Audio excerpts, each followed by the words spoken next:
1 second.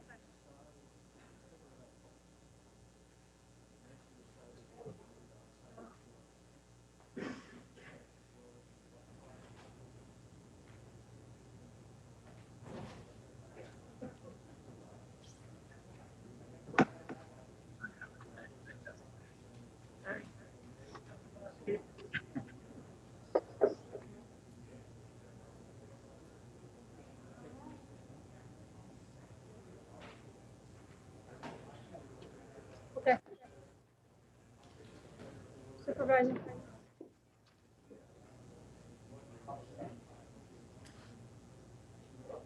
Supervisor. Could we please rise for the pledge? I pledge allegiance to the flag of the United States of America and to the republic for which it stands, one nation, under God, indivisible, with liberty and justice for all. Please be seated. Madam Clerk, could I have a roll call, please?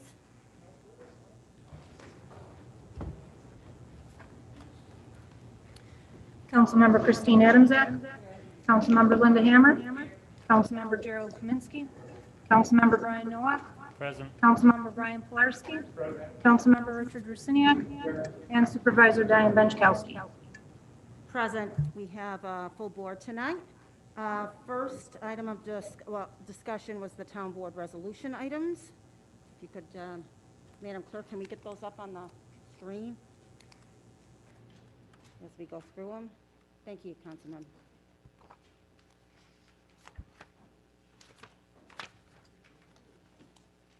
Resolution 1 is the transfer of funds. Are there any questions on that? Resolution 2 is the warrant.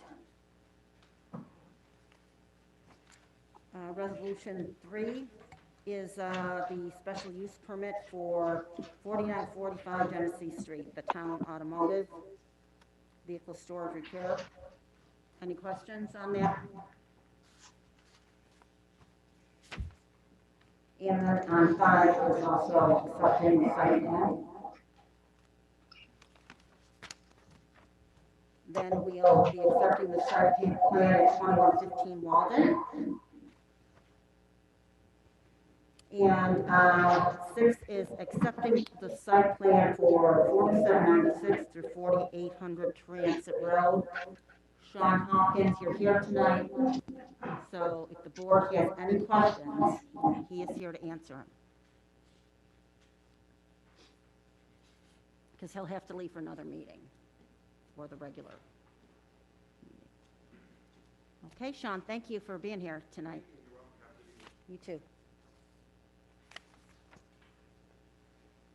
Resolution 7, we will be adopting our 2021 comprehensive plan tonight.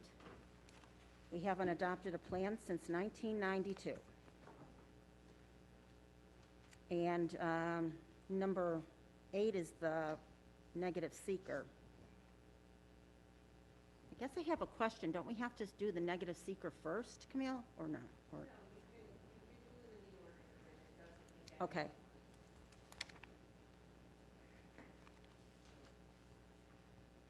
Nine is the public hearing for the community block grant and home program funds. 10 is the call for public hearing for our special use permit at 31 Leo Place, which is a motor vehicle storage, repair, and service establishment.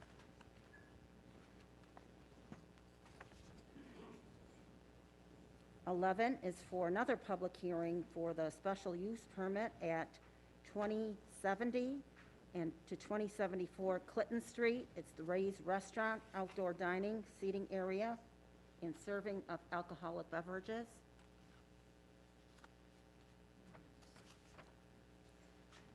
'12 is the notice of hearing for demolition of 49 Wahlberg. I have a question.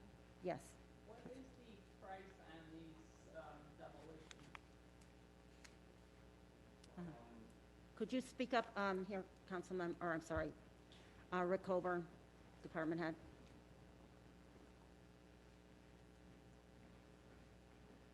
These were sent for the last meeting as far as the pricing, and I want to say it was 28 and 26,000. Well, we did put on a notice to bidders out for demolitions, so we correct. do have somebody contracted out. Right. I could actually look that up real quick, Linda, and find out exactly. I wanted the ballpark figure because I know years ago there was one for like 40-some thousand. Yeah, we had one for 64. They've got pretty extravagant, but the guy we got now that's doing pretty good. We just taken one down right now on Ridge Park, I believe today is actually starting. We also have another demolition, Resolution 13 of 65 Holler.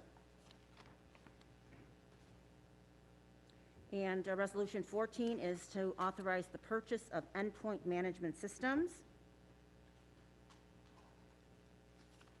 Lisa Bolognese is here in the audience tonight if anybody had any questions for her. 15 is the seeker determination for wastewater engineering planning grant. Any questions? Pat Bowen's here tonight.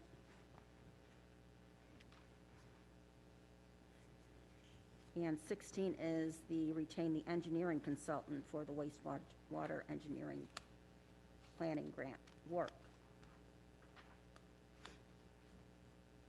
17 is a resolution from Nussbaumer and Clark, proposal for generator design for the town record center.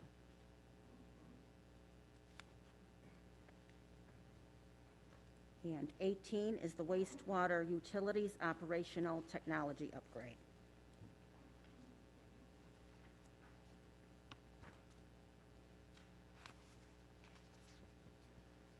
'19 is the electrical cable replacement at Stiglmeyer Park.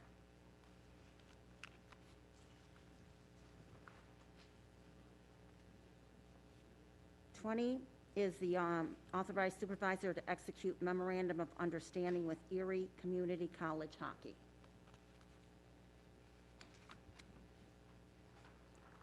21 is a special event for the John F. Kennedy High School Homecoming Parade. And 22 is the special event for the Cheektowaga Police Department Trunk or Treat event.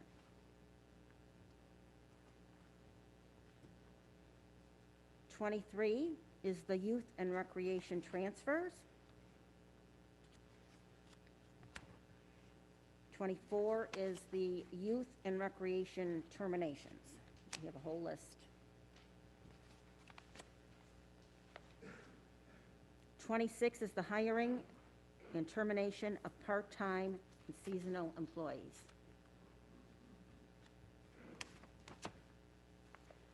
26 is the appointment of a motor equipment operator B, Andrew Stonebrook, in the sanitation. Question?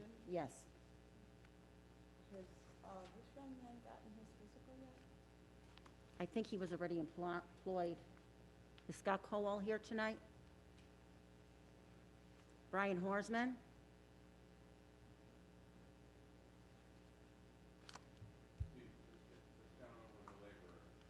That's what I thought.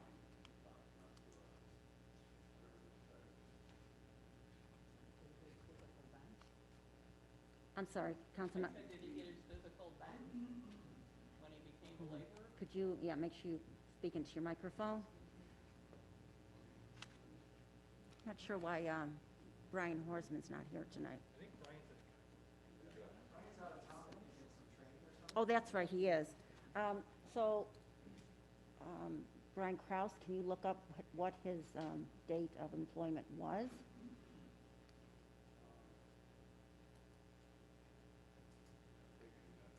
All right, in the meantime, we'll go through these, but that's why, we get these a week in advance. You should probably go through these sooner.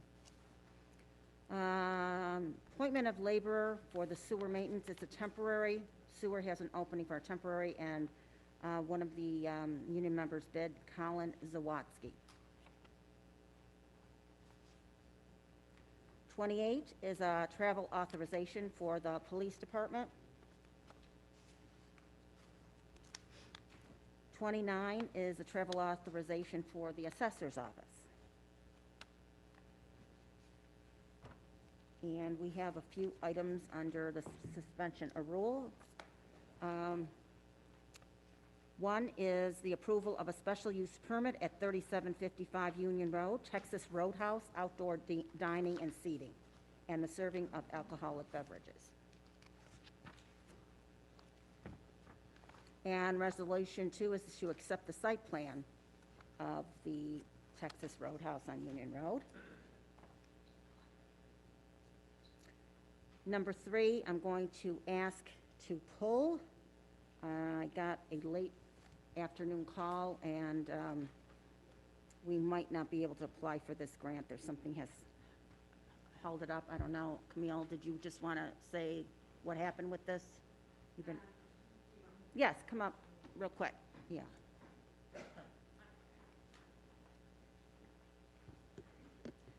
In further checking with the grant, it was going to be the New York State Department of Transportation TAP grant. We were going to do a grant in conjunction with the town of Amherst.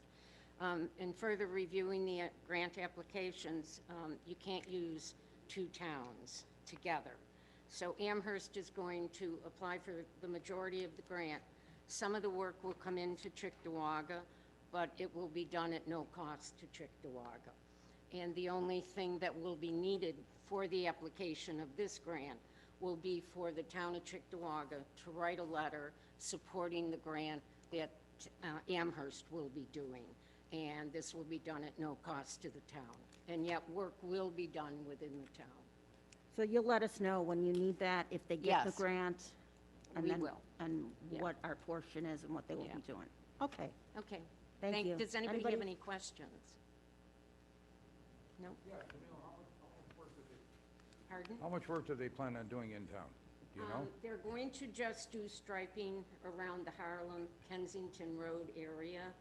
And, again, it'll be probably be, there won't be any cost. But it looks like it would have cost the town, if we did it jointly, $200,000. And in speaking with the supervisor, it wasn't worth the cost of the town to pay $200,000 to have striping done. So the best thing to do would be to have them apply for it on their own and then do the improvement work to the town, and therefore the town would have no cost.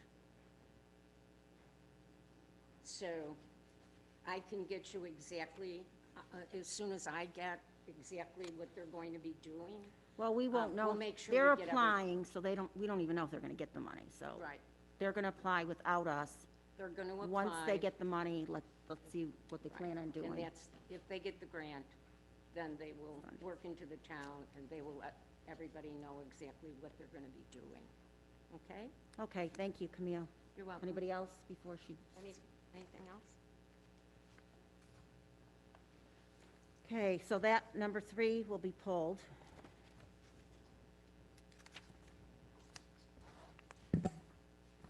Number 4 is authorize supervisor to execute agreement with USA Hockey. And 5 is to authorize supervisor to execute agreement with 7K Unlimited. So that is it for the resolution items.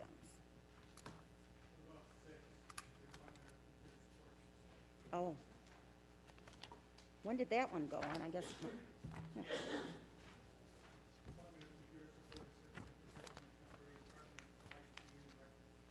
Okay. We printed this out at 1 o'clock this afternoon, so I don't know what time that went in. So there's a 6th? Oh, okay, so you have an appointment for the computer? Okay. And who is that? Okay. Yes, and on the question for the sanitation Mhm. employee, I just checked with the department head, and it is not the person in question, because I know there was a person that we were trying to push through to get hired before his physical was done. There was? I didn't know about that. At any rate, What was, it's not wait, that wait, employee. wait, what was that look for? That's not the employee. So So this employee right employee, here is fine. okay, I don't know what other openings are over there that he's waiting for. And I wasn't pushing for anybody. So, I think what Councilwoman alluded to is, and I wasn't here for a meeting in August, so maybe you guys discussed it as a board, but there's a cleaner position in facilities, that was just posted last week. But Yes, I don't recall ever talking about that position or as a board approving it, and I may have had to, Well- I wasn't here. no, okay, so you wouldn't approve it until we go through the process of posting it. And then it comes to the board for approval. Yeah, but if the posting went up, and there wasn't a position to be filled, how can you post it? There is a position to be filled. It's not in our inventory. That's my understanding. I think it is in our inventory. We have a cleaner position there. Why would you say that it's not in our inventory? Who told you that? I was told it wasn't, because I didn't recall talking about it, so I asked about it, and I was told it was not in our inventory, and that this position, cleaner facilities. And also, I was also told it wasn't even needed in that department. But it is needed. All right, this came about as the chief executive officer. I have to figure out the budget and how to run the town, and this particular position was needed because of COVID. And the extra cleaning, can I finish?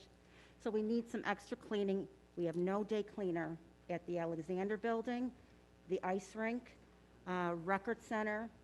Sewer had requested a cleaner. So this person was needed to do day cleaning, and they will do it all up in the north part of town. For the sake of argument, let's say the position is needed, where's the funding coming from for this position? There's money in the budget. Not in this budget, Yes, there is. and long-term? Yes, we will be budgeting for next year too. We're not gonna be using any rescue funds on this, are we? Well, we could. That would be a continuing expense year after year when the rescue funds are gone.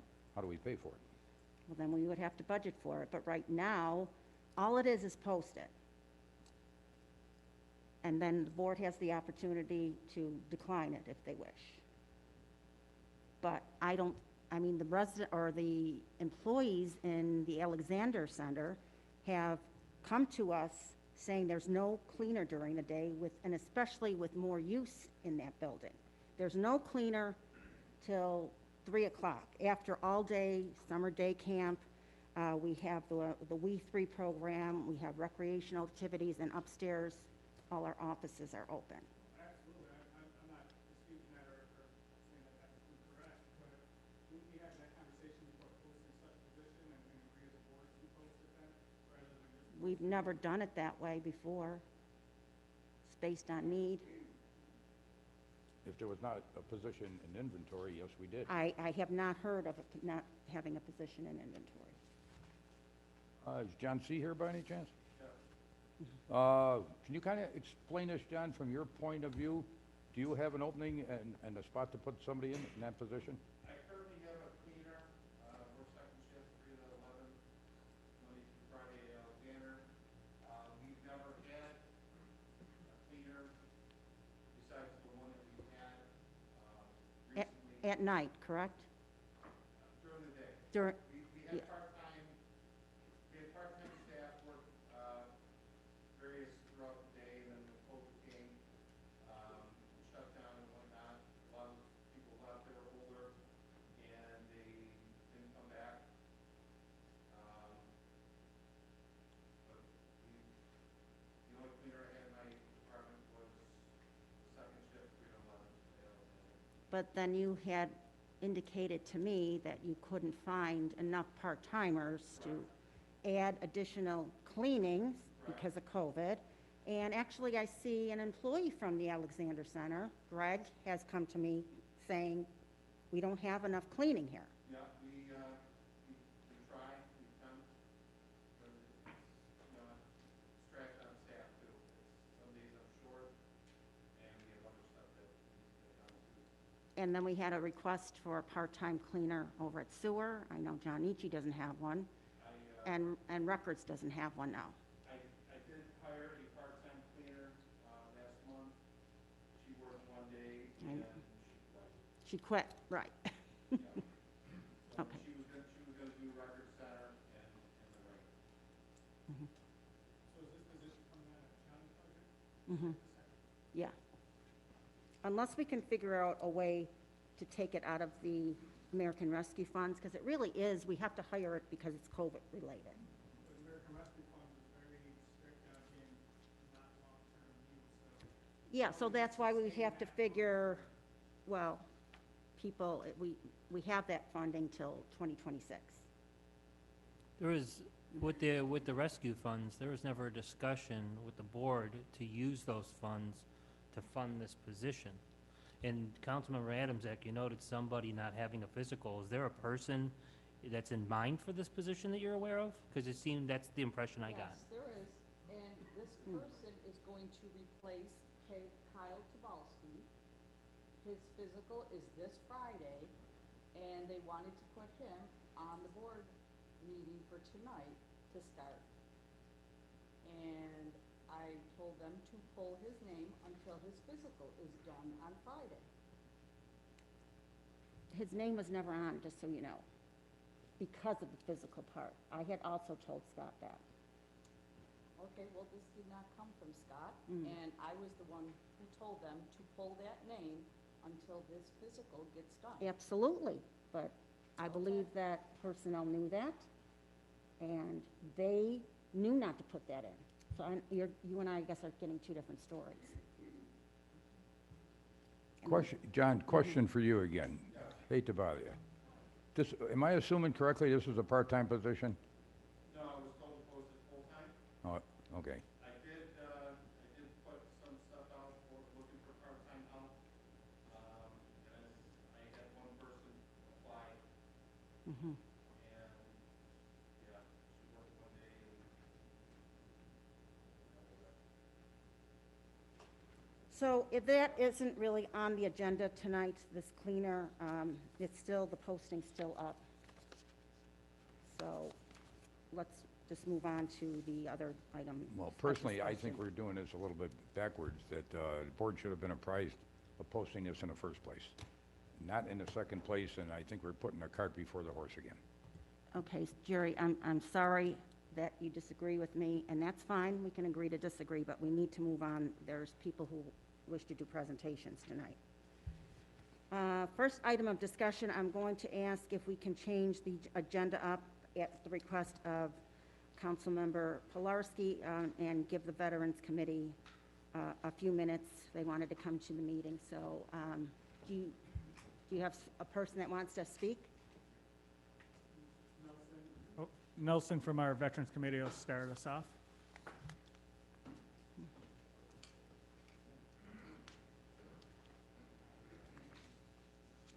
Good evening. I know you got a lot on your agenda, but just a couple of things. Councilman Pilarski asked me to research the number of posts that have been in Cheektowaga over about the last 20 years. And the sad truth is that right now, in Cheektowaga proper, there are 2 buildings, and there's 1 in Sloan.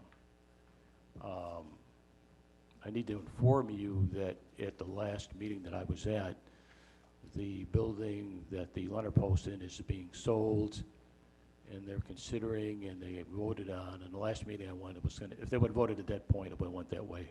Unfortunately, I couldn't be at 2 places at one time, so I believe that went that way, so they're going to be moving out of the town into a leased building.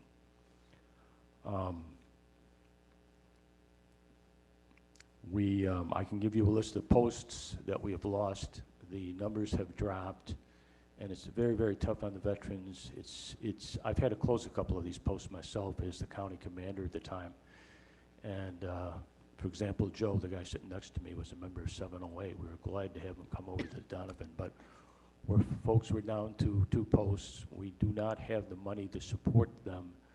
And I guess the question is what happened to the rest of the money that went to the other posts? The Red Jacket post went under.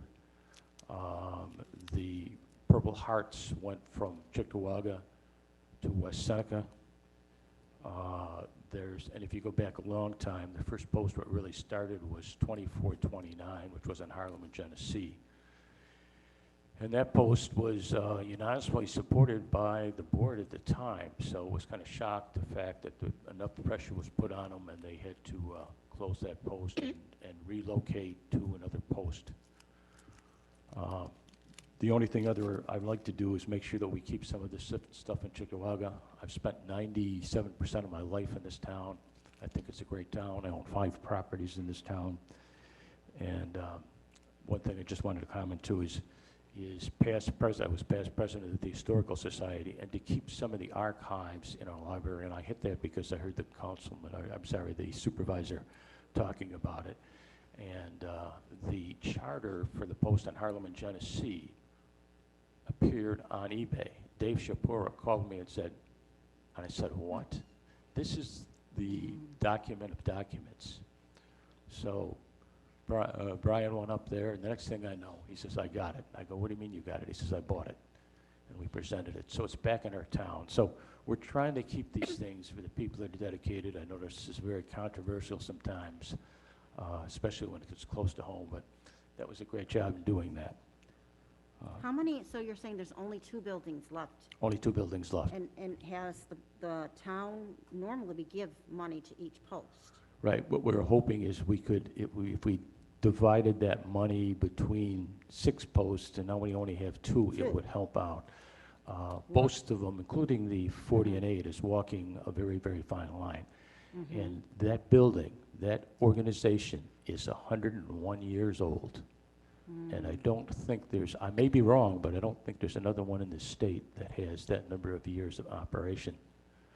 So you have the Donovan post, and what's the other one? And the other one's, it's the 40 and 8, Voyager 51. Voyager 51 Where's is similar that? to the French name for post. And where is that located? And that's located on Rhine Road. Oh, okay, I thought that was it. Yeah, I mean, when I looked at budget, we budget $2,900 every year. So if the town board's okay with just spreading that money out over 2 posts rather than So it's really 3. We also fund Gerlach, which is in Sloan. Yes, Sloan, that's true. okay. And we have no problems. We love the Gerlach Post. They just had a fantastic display, and it was, very emotional. They had a lot of people there, and, I'm sorry. I love the flag. I love seeing the flag. I got all excited when I seen them down there. I agree. I think it's important that we, And we'll get to the numbers piece in a second. We got Jerry next quickly, going to tell actually the impact that the Veterans Post make in Chickawaga. Couple minutes on that, Jerry. Thank you.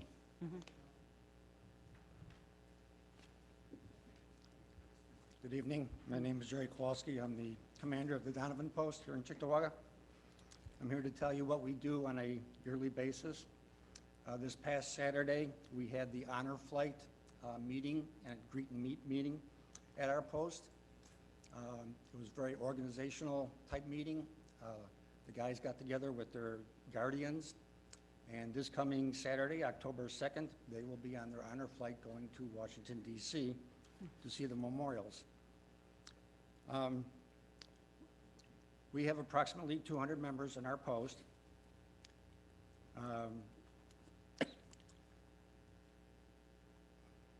What we try to do is to keep our posts open to the public. By Fridays, we have our Friday fish fries. We also bring in on Fridays different bands for live music that we try to hire local bands. As you know, with the COVID, a lot of that stuff went away. We also rent our post out to any parties, birthdays, anniversaries. It's a place that the community can use as a rental, and we provide food service for them. We also support some of the other groups in our community. The Town of Chickawaga Employees Association meets at our post. The local 41 electric workers meet at our post.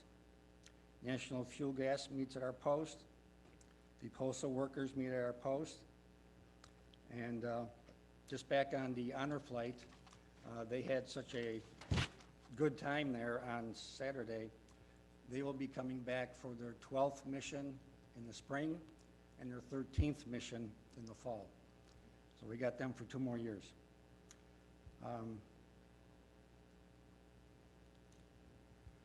The Donovan Post, I've said several times, we have the best color guard and honor guard in Erie County. We got a call from Paul Mazaritz from he's the president of the Naval Park. He called us down to do a color guard for him and also the rifle salute. This is requested by the USS Little Rock Reunion Association. We've done it for our 2nd time this past spring, and we're going to plan to do it again next year for them. One of the other things that we do at our post, we have Boys State. Boys State is a thing that the American Legion does. We pick out a local junior from the local high schools.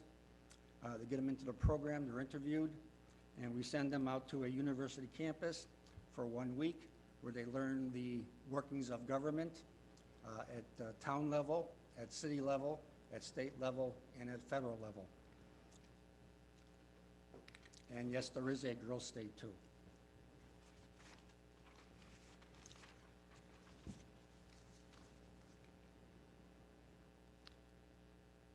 We also come with Cheektowaga to celebrate and honor the people that died on 9/11.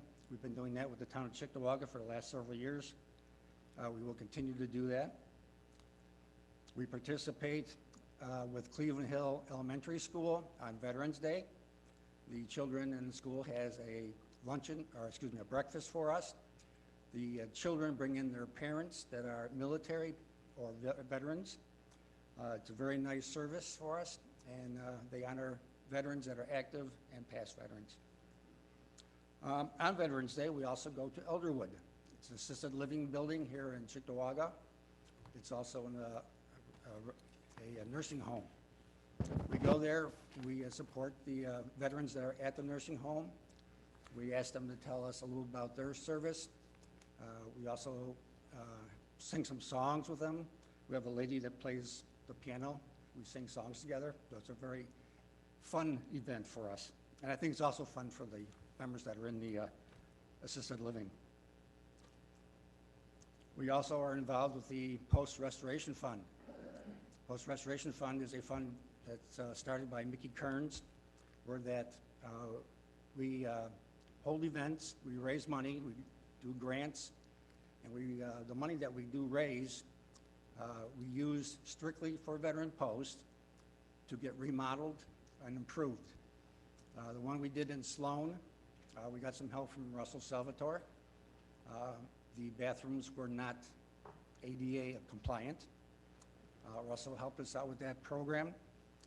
We had to make a doorway wider. So we do different posts all over Erie County, but the one in Sloan was one of our first projects.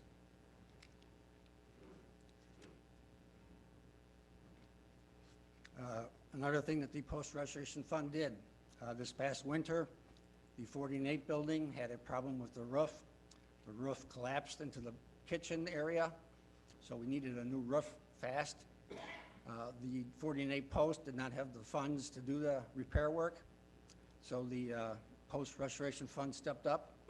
We gave them $12,500 so that they can get the entire roof repaired and fixed the proper way.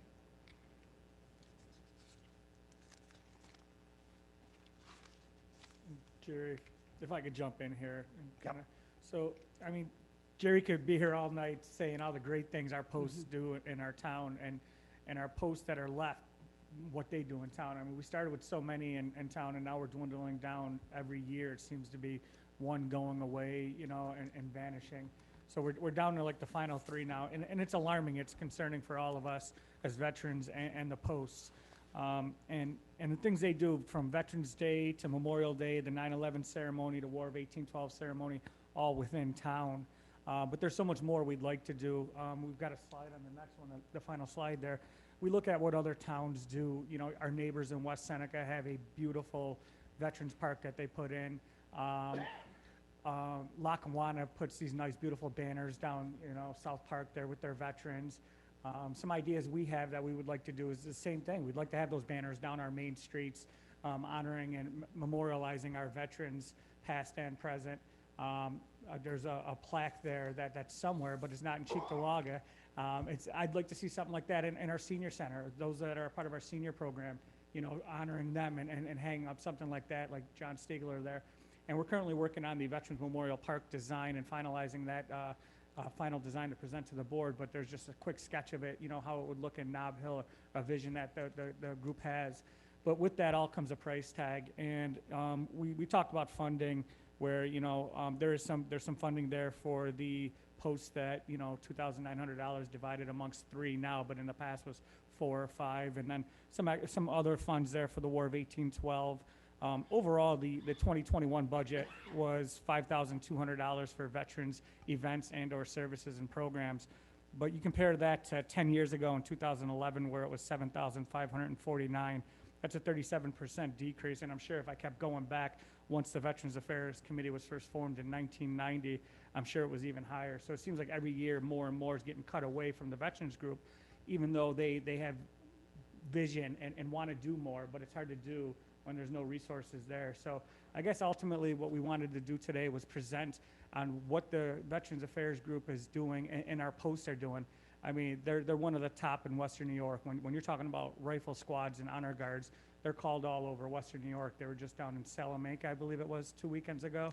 Iroquois Post. Yeah, so so they go all over because this honor guard and this rifle squad is second to none. So they do a lot, and we can always do more if we had more resources. So we're just asking the board to consider with this upcoming budget, you know, at the very least, no more cuts to that budget line. But please consider maybe an increase or so, because like I said, over the last 10 years, there was a 37% decrease of funding to that budget line. And we're not talking, you know, thousands of dollars here, you know. But it is a big impact to go from 7,500 to 5,200. Wait a minute, when was that? Back in 2011, between the post rental and the War of 1812, the 2011 budget line was see, this comes out of a different line, though, I think you're looking at. There's a room rental. Correct, and that was That's- 2,900. No, that's 2,400. Now, it's 2,900 Yeah. in 2021, and we're gonna keep it that way, so. Yeah, but the total amount, if you add all 3, there's 3 separate line items for the veterans, for events and the War of 1812 and the room rental, the fees to these posts. But when we're talking about $12,000 roof repairs to these organizations that are nonprofits in our community, I mean, every little bit helps them stay alive and above water. They're constantly fundraising by renting out their posts or selling fish fries or having live music or wrestling events in the Donovan's case. So, and they're working hard to do that. And the group itself is aging, but there's no younger blood there. And then you see posts like the Leonard Post, you know, either dissolving or scaling down, and we're losing them in Cheektowaga. And that's what we're afraid of as veterans. We don't want to lose them. We actually want to grow and do more for our community in the town of Cheektowaga. So we're just asking for some consideration for a little more resources come this budget time. Well, thank you very much for coming. We're gonna have to move on. Okay. Okay, but thank you. I All right, think thank you. we're all in agreement, it's a great idea. Okay, I quickly got the veterans on. I wanted to announce Elias Farah is here.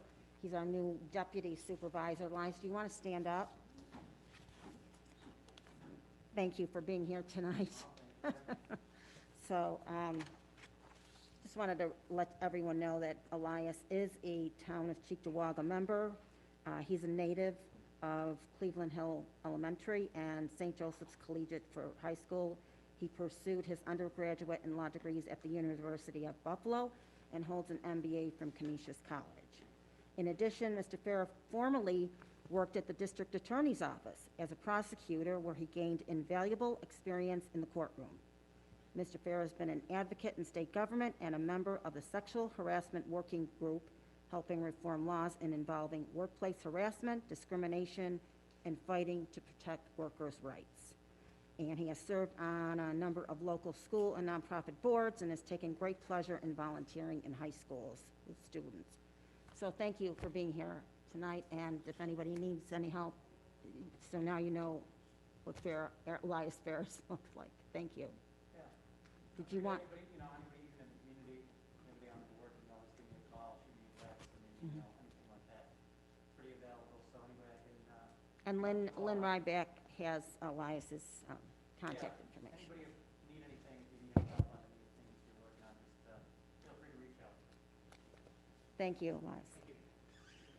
Okay, so next on the discussion items is the New York Energy Net Credit Program. I asked Craig McIntyre from Renewable Access to be here. Craig, thank you for being here. You can take the podium. Did you send anything to our town clerk to get you up on the screen? I or- sent a PowerPoint over, Okay. So you got it? and I Okay. have individual copies of that. You have copies for us, or? Yes. Good. So probably best to hand them to you now. Yeah, just, yeah. Thank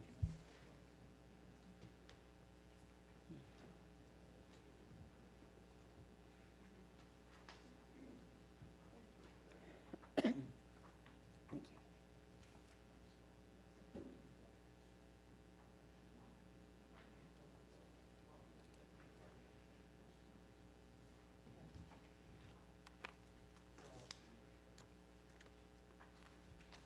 So I want to talk about the net credit program with the state of New York.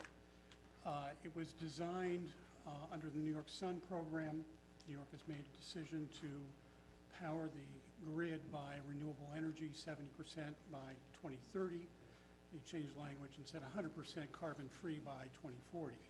So one of the things they did is they developed a program utilizing a public-private partnership developing solar farms. They have two different programs. One's called Community Solar, and one is a net credit program.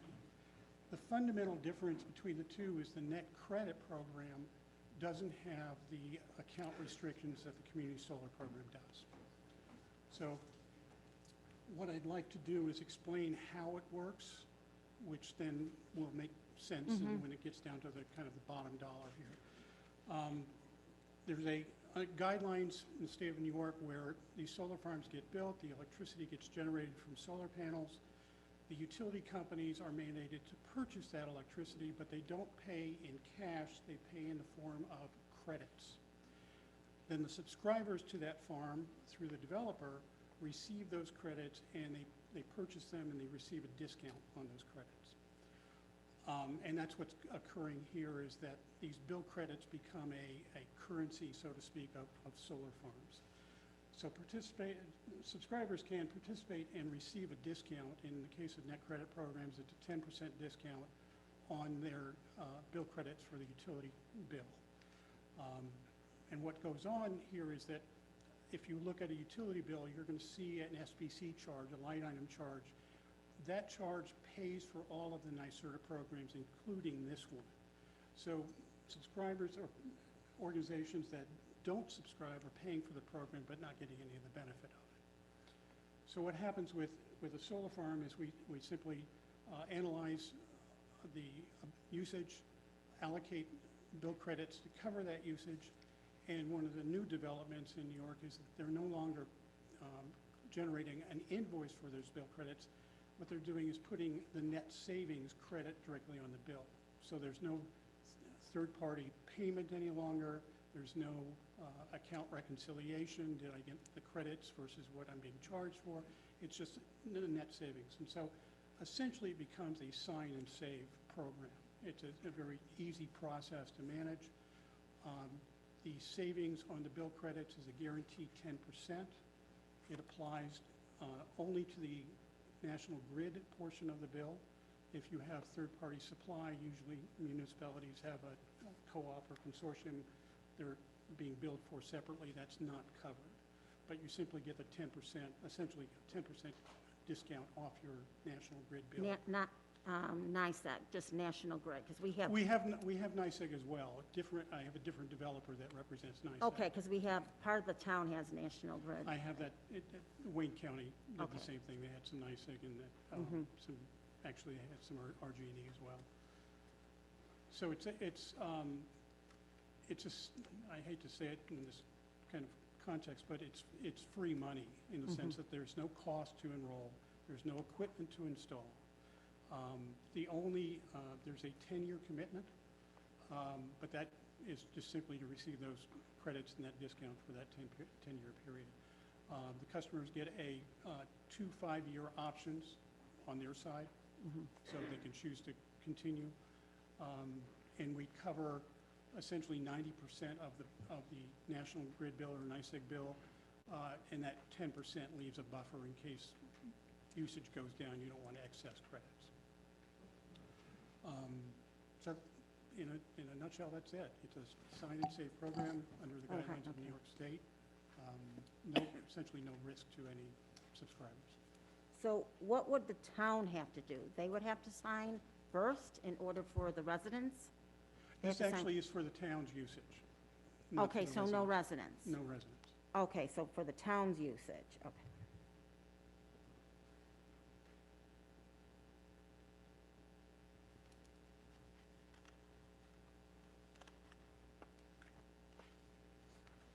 So Yeah, we I've got would- a question. ahead. Yes. We had somebody here a couple weeks ago that talked about much the same program for the residents. Suppose a scenario where we worked with you and the company you're representing for the town, and we worked with a different group of individuals for the residents. That would be an allowable arrangement? Is this one or the other, or we can contract with both? You can contract with both. And you mentioned community solar versus net metering. Can you get into a little bit more detail Sure. on that? The community solar program evolved after the net credit, and what it does is it reserves 40% of the solar farm with no restrictions. Essentially, any business can participate on that 40% side. In reality, they want investment-grade customers on that 40% side, which is usually Fortune 500 companies or municipalities. The remaining 60% is allocated for small business and residential. Anything under 25K demand, which tends to be very small businesses, and that percentage is locked in. On the net credit, there is no limitation.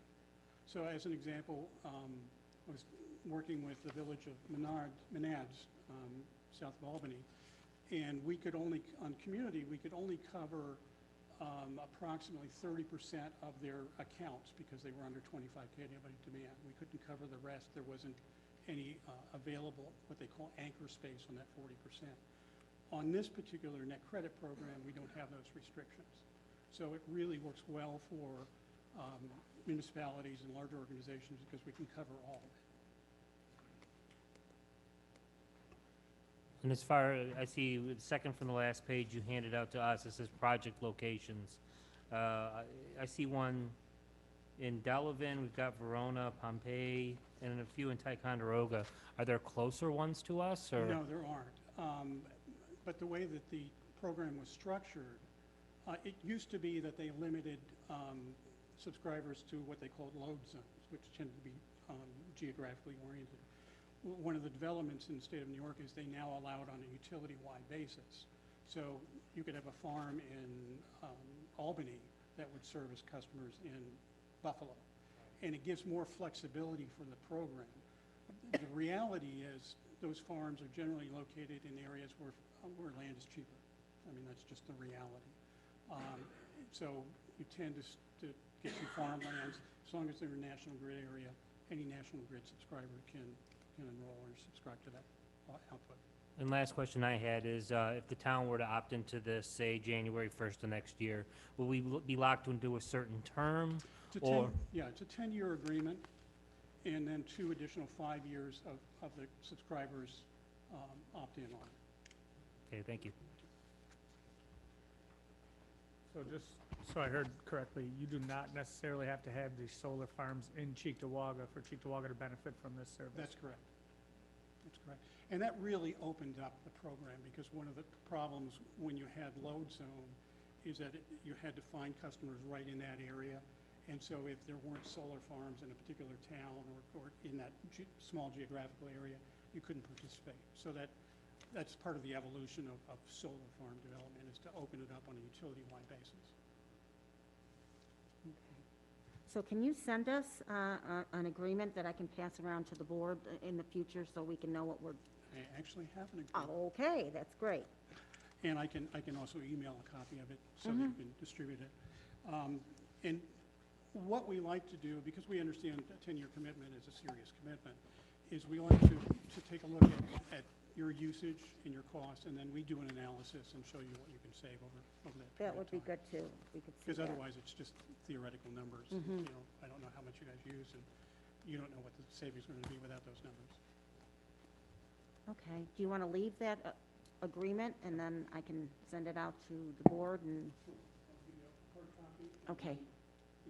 Yes, that would be good. So I have to have the town attorney review with the board, and my director of finance here, he's the specialist with taking a look at that. Any questions? Anybody else? Thank you Thank very you. much, Craig. Okay, next item was the New York State cannabis law. Council members Nowak and Pilarski. Sure. Last month, Councilmember Pilarski and I were at a meeting with representatives from the town of Lancaster, the village of Lancaster, and the village of Depew. And we were talking a bit about aspects of the Marijuana Regulation and Taxation Act. Part of it has an opt-out provision where municipalities can make a decision by December 31st whether or not they would opt out of allowing retail sales sites and on-site consumption establishments. And the meeting that we were at back in August was it was introductory. We went through a series of questions to see what was on everybody's mind, some of the big concerns we had, both with legalization generally and specifically with how the opt-out provisions would work. If our municipalities went that way, whether it's the towns or the villages. And the portion of that discussion that was about legalization generally is out of the town board's hands. Legalization has happened already. You know, we're at this point talking about this issue because marijuana prohibition failed. So things like allowing medical cannabis dispensaries in town, we can't opt out of those. Individuals can grow plants in their home. They can have it on their person. Anywhere, according to the Clean Air Act, anywhere where you can smoke according to Clean Air Act restrictions. With tobacco, it's just the same with cannabis now. So there's so much of the law that is out of our hands that is statewide and we can't opt out of. But specifically this piece of whether or not we want to allow the retail sales sites in town or on-site consumption, that's left up to each individual village in town or city to make a decision by December 31st. And after that first meeting, there was a lot of kicking around whether or not each of us should do that, how we can coordinate that decision, whether to opt out of one or the other. And again, that's another piece of this. We can choose to allow retail sales and not allow on-site consumption. It's not all or nothing. It could be one or both. And there was another meeting just today that I got some updates from Assemblymember Wallace, Councilmember Pilarski and I talked a little bit, so he may have more information on today's meeting to share with the board. Actually, so today's meeting I was unable to attend. My son wasn't feeling well. So we sent another Brian in our place. We sent Chief Brian Gould. It's not hard to pick a Brian in town to represent another Brian. So Chief Gould, if you could update us on how that meeting went with the Assemblywoman. We've got Kraus, Horsman. Yeah. So I was able to attend the meeting this morning, and I would like just to start by saying that I'm not trying to give anybody any ideas of how I feel on it at this point, unless you specifically come out and ask me, but I think that everybody needs to just consider the facts and what it means for our town, as opposed to philosophically how you feel about the legalization. You guys are elected officials, and you're elected based upon your beliefs and your experiences in life and what you bring to the residents of the town. I'm the chief, and I attended this meeting to report back on some of the things that were talked about. And I will do my best to talk about them without giving an appearance as to which way I lean on it at this point, just because I think you need to have the facts to make the decision. One of the things that's troubling is that, and this either side of the argument would agree, is that there are a lot of questions that don't have answers yet. The state has pushed this through. Cannabis is legal. You have a short window to make a decision, I believe by the end of December, am I correct? There are aspects that come into it that also have time-sensitive issues, such as a public referendum. Should you decide one way and the public wants to have a public vote on it, there's different timelines on things that have to happen as far as that are very complicated, that just aren't going to happen most likely before the November election, so it would have to be a separate public vote for that. But a lot of the regulations are not in place. So when you ask questions like, well, what's going to happen because these businesses are not allowed to do banking with a lot of banks? As a police chief, I'm concerned about a business that has a lot of cash in it. We know, don't type this up, that Cash for Cans is a business that gets robbed more than other businesses because they have a high amount of cash in the business. So, so when a question came up about how these businesses would operate as far as cash, an answer about, well, you could use debit cards because they're kind of cash, but we really don't have a great answer. We don't understand yet. It's a concern that doesn't have an answer yet, so that's one example. They spoke a lot about local shares of funds that come out of this. I think it's important to note that you do not opt in. You are in unless you opt out. So hopefully that's clear to everybody. You don't have to do anything to opt in. It's just opt out. But if you do have stores, the town does get a percentage of the revenue sharing that comes from the taxes from this. The revenue sharing that the town gets is totally up to the town on how you want to spend. The state does have an outline for how they plan to spend their funds that they're getting, with a portion of it going for, just for instance, one of the concerns is how will police officers recognize drivers who are under the influence of marijuana? And our current process is to have a drug recognition expert, which is a very complicated process. It takes about 3 or 4 hours to put somebody through those tests, and we only have so many of them. The state is earmarking $5 million to increase the number of drug recognition experts, but that doesn't necessarily mean they're going to give the police department the funds to do that. They're going to strengthen the way that they certify and train officers to be drug recognition experts. So although they're putting money into it, it doesn't sound like it will directly get funneled down to the police departments. But the 3% that the town gets for having, the 3% of the revenue sharing, that's up to you how you guys would spend that if you decide not to opt out. So as police chief, I would hope that some of that goes towards also strengthening programs for education and enforcement. They also spoke about if you opt out now, you can always opt back in, was one of the things that came up. The concern about opting out now and opting back in is that the state plans to regulate this business very closely, and regulating it means limiting the number also.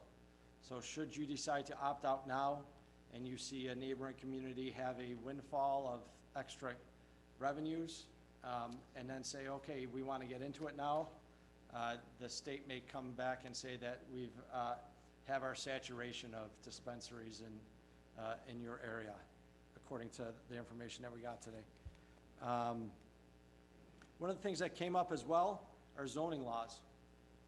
The state's regulations on the dispensaries are, I believe it was not closer than 500 feet from a school building or 200 feet from a place of worship. You as a town board are authorized to create additional zoning laws, but we know that the process for creating a zoning law is not an overnight process. So that's something to keep in mind. Also, when they talked about creating these dispensaries, should you choose not to opt out, it's not like they're going to open doors on January 1st. There are a lot of regulations and rules that need to go in place still. I guess the funds that come from the revenue sharing come through the same process as sales tax. There was a question as to, you know, when would the town actually see those revenues? And it wasn't a great answer. It was, well, it would be just like sales tax, was the answer from the state representatives.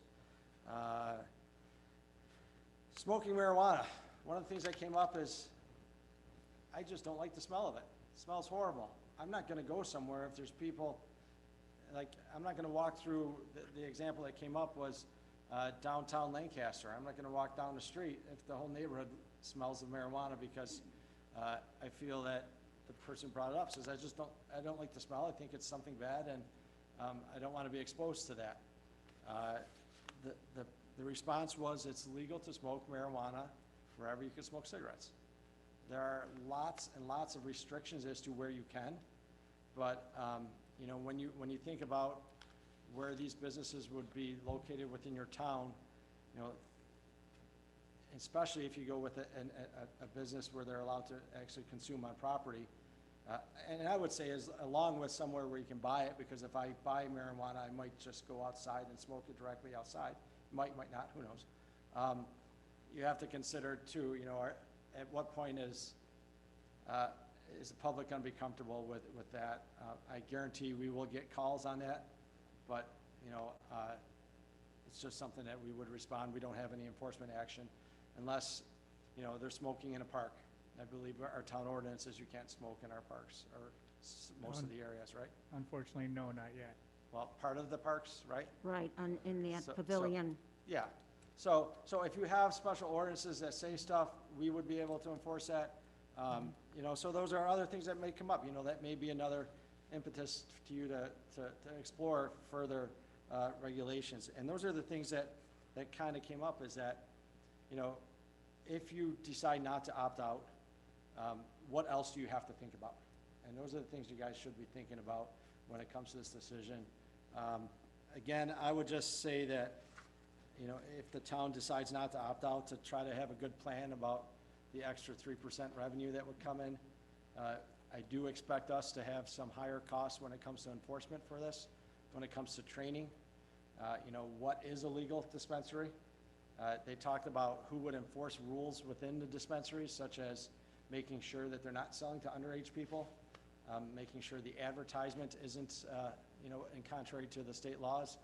There will be an agency set up similar to the State Liquor Authority that would come in and inspect them. We routinely, I wouldn't say routinely, we have in the past done investigations, I'll call them, with the State Liquor Authority, where we will send undercover young people in. You know, we pay 20-year-olds to go in and try to buy beer at convenience stores and stuff like that. It sounds like they would be open to doing the same thing with whatever agency is created that is going to oversee these dispensaries.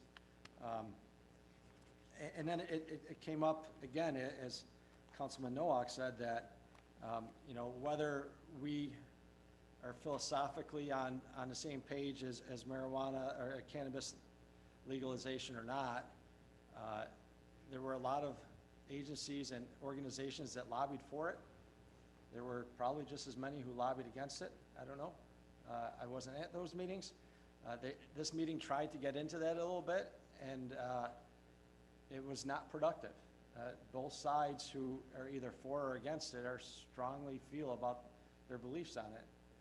But the point is, there's nothing stopping somebody right now from growing plants in their house and consuming marijuana on the sidewalk in front of their house. So right now, you know, I guess the decision is, does the board feel the need to opt out of the dispensaries and or the on-site consumption areas?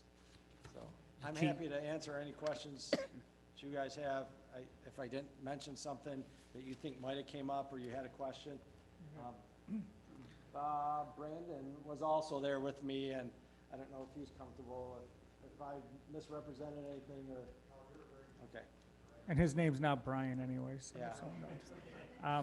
I, like Councilman Nowak said too, and I think Brian went at too, is there was more questions than answers, you know, at these meetings, at least the ones that I was at, and I think you feel the same way after today's meeting. There's more questions than answers. But some of the things we need to think about is the towns around us. And that was the whole reasoning why we were having these meetings, to where, you know, if Cheektowaga opts out and Depew and Lancaster opt in, and how does that look? So we all want to be on the same page, but we're really, the city of Buffalo's at our border right here, and we know they're going to be, so we opt.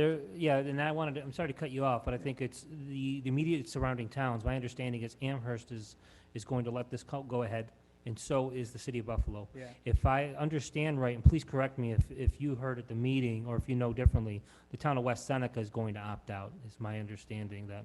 They were not represented, and I haven't heard. I heard that at the first meeting. So we have two of our neighbors that are going to allow this to move ahead. And, I mean, it gets into, you know, all the vehicular traffic that's going into Buffalo, bringing it back. So instead of, let's say, going to Union Road there to a shop that may be there, they're driving a little further north or more into the city of Buffalo. So objectively speaking, how do you see enforcement working in situation whether we have these shops or don't have them? I mean, do you see it being more of a demand on resources one way or the other, or have you not gotten that far along yet? I would think what I would be concerned about is what is the shop going to bring to the location that it's in. You know, if we're talking about an on-site consumption area, I'm concerned about that. I'm concerned about, you know, I'd be concerned about a brand-new bar opening up in town, you know. Until I see what it is, it's going to create more traffic for us. You know, when you have somewhere where people are consuming intoxicants, we're likely going to experience more of a call for service at that location. As far as, you know, people driving through, as a patrolman, I spend a lot of time pulling over cars and finding marijuana in it, which may be influencing my overall belief on the issue of cannabis legalization. But as far as our police department, are we going to see more uptick on activities if our neighbors have it and we don't? You know, is it likely that our residents will go into those communities to buy? I would assume, and I can't say yes or no. They're talking that the packaging will have, you know, similar to a pack of cigarettes, has a tax stamp on it. There'll be some kind of thing that shows that that's a regulated taxed product that's sold, as opposed to something that's sold out of the illegal shop in somebody's neighborhood that is growing way too much. But even if it's not, we have no way of enforcing that if it's under 2 ounces at this point with the change in the law. It's, you know, we could have a drug house that is selling, and I could pull over somebody who leaves with illegally sold marijuana, and I have no recourse as a law enforcement officer to do anything other than trying to investigate the house that sold it. But for the person that was pulled over, no. And you also just brought up a good point too of the regulation of it. I went into this meeting, I mean, to be completely transparent, is I'm 100% against drug use. You know, I grew up family addiction, you know, brothers, sisters, painkillers, you know, heroin, marijuana, addicted to it all. And to me, they started with marijuana, so that's my belief. Whether studies show it one way or another, you can find data to go either direction on it, whether it's a gateway or not. So I went in, you know, against it, but kept an open mind. But after talking, you know, hearing both sides of the argument, talking to our officers and all that stuff, you know, the one good thing is it's regulated. They know what they're getting. They know, you know, that there's not fentanyl in it, or there's not, you know, it's not laced with anything. So there's that aspect of it all. So it takes less off of the black market there, to where the police are addressing that issue of that drug house. Things we need to look at, like, you know, Chief said, was the zoning. Big issue to me is parks. I mean, I don't think we should have any smoking in the parks, even cigarettes, anywhere in the park. And I think that's something we got to discuss as a board, you know, now with marijuana added to it. And then, like Chief said, in that is the 3%. Where does it go? I mean, I've got my opinion on it. I'd like to see it go more towards school resource officers or even the Boys and Girls Club to help educate the kids and the youth to say, hey, these are the effects of marijuana on you, no different than cigarettes, alcohol, and all that stuff that we're trying to educate our youth to say, hey, make healthy decisions, and vaping and all that stuff. So if we can get them young and be proactive and then instead of reactive, and then put some money into the reactive phase of it all as well, into our addiction and our social worker.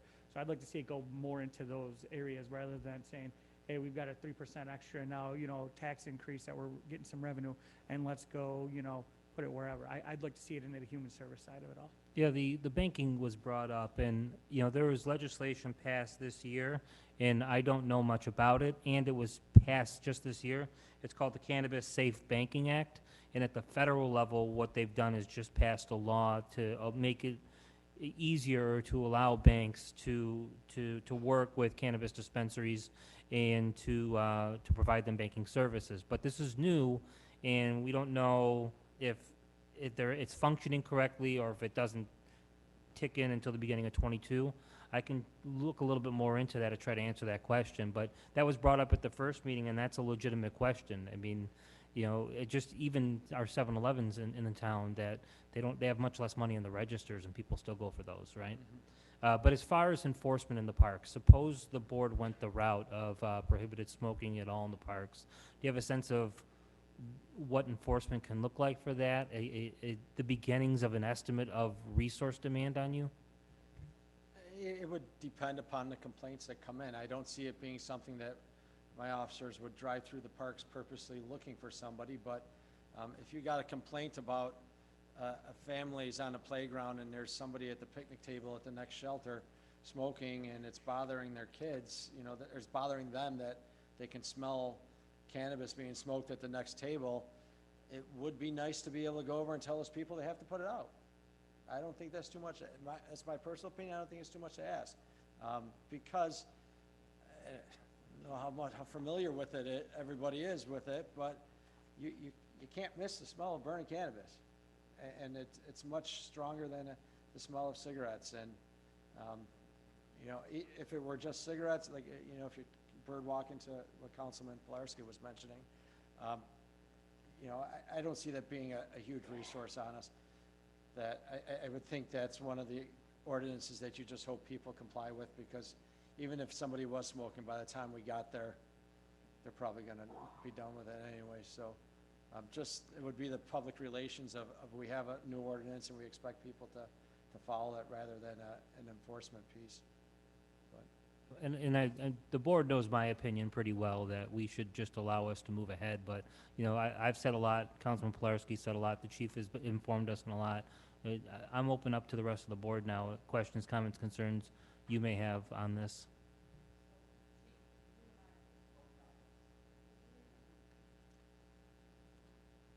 You and I have spoke about this regarding the cannabis, and you know my personal feeling about it because it's personal to me. I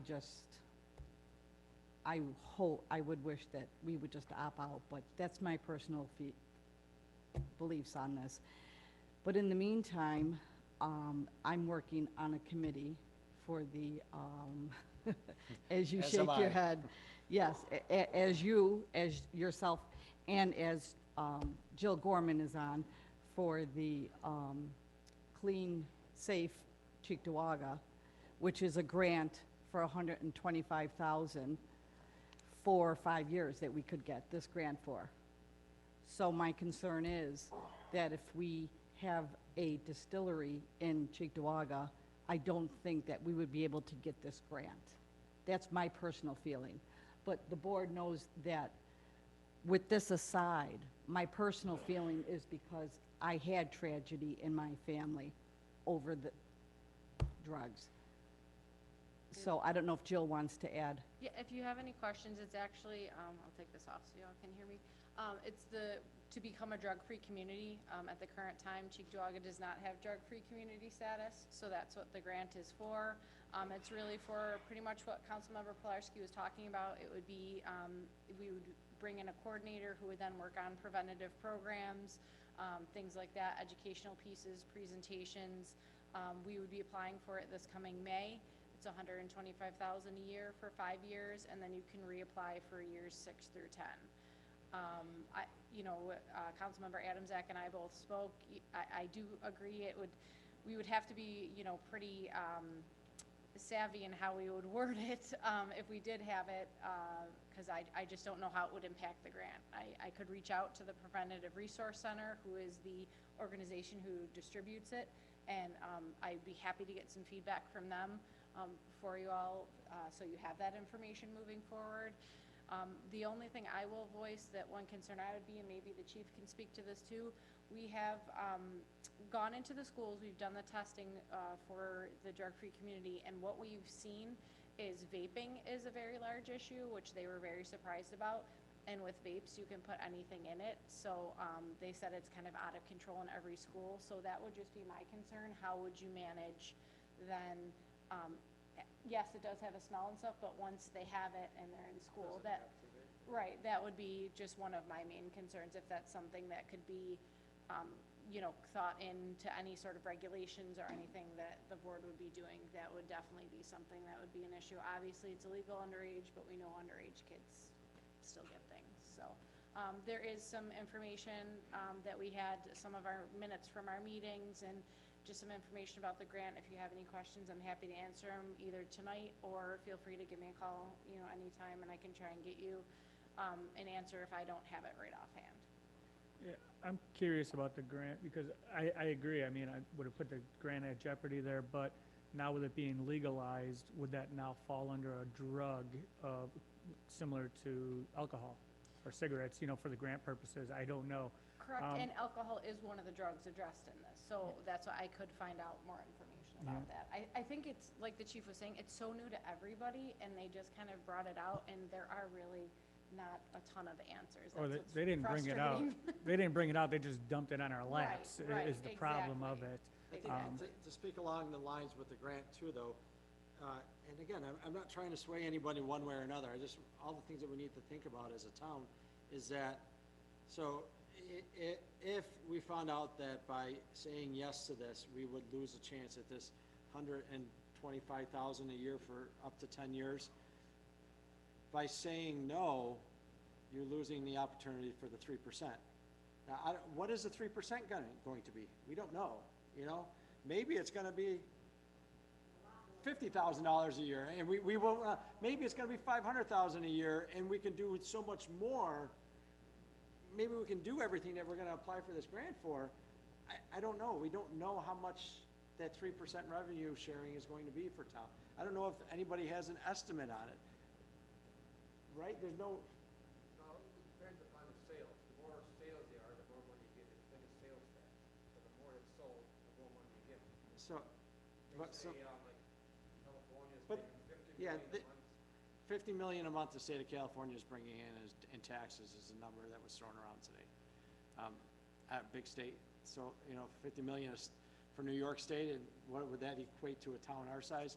I don't know, but that's just the kind of things the kind of decision you guys have.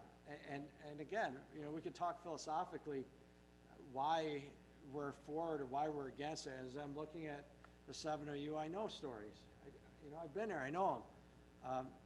And I want to feel the same way as you, but I also want to look at, the whole picture, and I'm trying to do my best not to lean anyway when I'm giving you the information.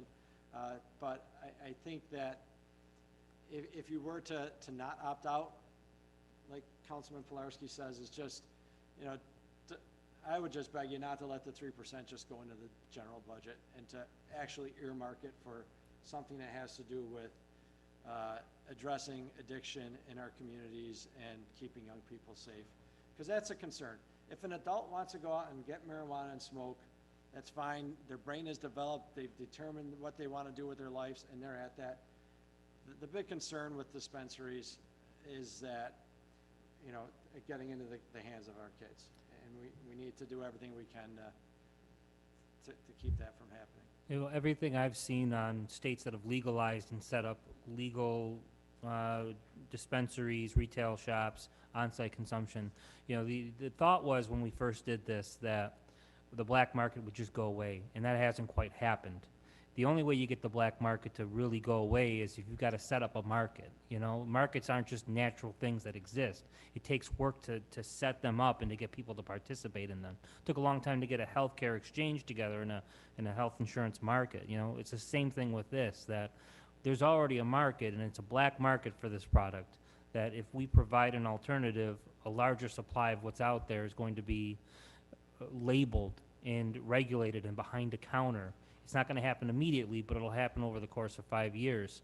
Maybe we can earmark part of that 3% to education on preventing substance abuse generally. You know, I mean, regardless how you feel about legalization or not, I mean, all of this should be used in moderation, alcohol, all that, if at all, you know? So maybe we can earmark some of the money for that, and if we made that clear in the drug-free community grant, that would help our cause. And it's important to note that a lot of what's going to happen to Cheektowaga through legalization, we can't opt out of it. You know, there's going to be there'll be an uptick of the product in the town, because you've seen this with Colorado, California after legalization, that use did increase a little bit, you know. Oh, sorry. I was just gonna say that's my main concern with the youth, and I'm happy to do any legwork with gathering information in regards to that, if anybody wants to reach out, or like you said, if we can find out some information from the grant about how we can work that in, you know, that I'd be more than happy to do that. Yeah, I'd like to see, if you can find some data for me, I'd like to see the data of our other drugs addiction, you know, rising in those areas where marijuana is legalized, to see if it led to, you know, other drugs and whatnot. Because my biggest concern is, I mean, I work in the inner city, I see kids all the time going up to these corner stores, having somebody go in there and buy them a Lucy, which is a single cigarette. And I'm afraid that's going to happen with marijuana too, you know, go in there, buy me, you know, a joint or a bowl or whatnot, and then it's passed off outside the streets here, and then that's how it all goes. I mean, I think we all have our stories of that raises concern when it comes to having the availability of marijuana being increased in our community. And, you know, personally, I can tell you when I was a school resource officer, I brought in kids from Kids Escaping Drugs to do a presentation. And these were kids who were living in a drug rehab facility. And I brought them in before prom season to talk about, you know, what using drugs has done to their life. And almost every one of them, marijuana was one of the early stages of their addiction issues. At the same point, you know, I'm sure you could find research out there that somewhere says that marijuana is not a gateway drug as well. And I think I can bring it back full circle, is you guys are elected and to represent the community based upon your life experiences and your personal beliefs, you know. I just think that yep. If they legalize the cannabis or marijuana, there's an age limit. So we're not still going to be able to give that to youth. Correct. Just like alcohol and any other drugs. When I'm looking about what the drug-free community program means, it means it's led by the Substance Abuse Administration. This anti-drug program provides up to, you know, so many dollars to community coalitions to mobilize communities to prevent youth, alcohol, tobacco, illicit drug, and inhalant abuse. So that would still fall under abuse, because it's youth would be abusing it. I think it would be a good question to It's not legalization of. the people who put this grant out. How Absolutely, I'd be more than happy, like I said, to ask them for information. I just felt like this was good information for you all to have. I'm all about having all the knowledge before you make a decision, just in case, and so we can dig further into avenues that all of you would like to. But definitely, like I said, the key is, you know, and I think the chief and I could say just, you know, we're for the youth and keeping to protect them. And then Nick Cultura wanted to chime in here real quick. Nick Coltrera, town planner. In the few months that I've taken over the position, I've had about between 3 to 5 different proposals come across my desk for dispensaries. At this time, I've advised them all that we are working on regulations at a town level and waiting for the state level to come down, but the inquiries are coming in, and they're more frequent as the year closes.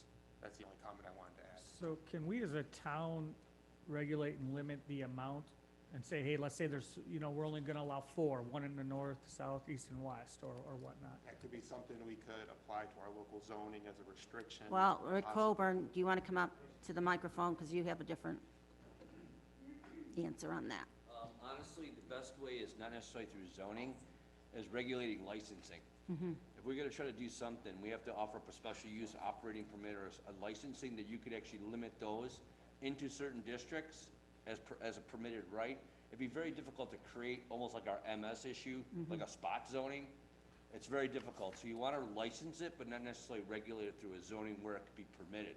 We can regulate it, it could be like in M1s or M2s or something along those lines, but it would be in those districts. I wouldn't want to say like you have to almost get an approval that we zone spot where you might want to have this, but a licensing as we do permit it, and you could actually restrict it to like how the distances are from where they are related to like schools or other playgrounds or parks, CF facilities, but it's gonna have to be somewhat regulated through probably a licensing or permitted in specific zoning.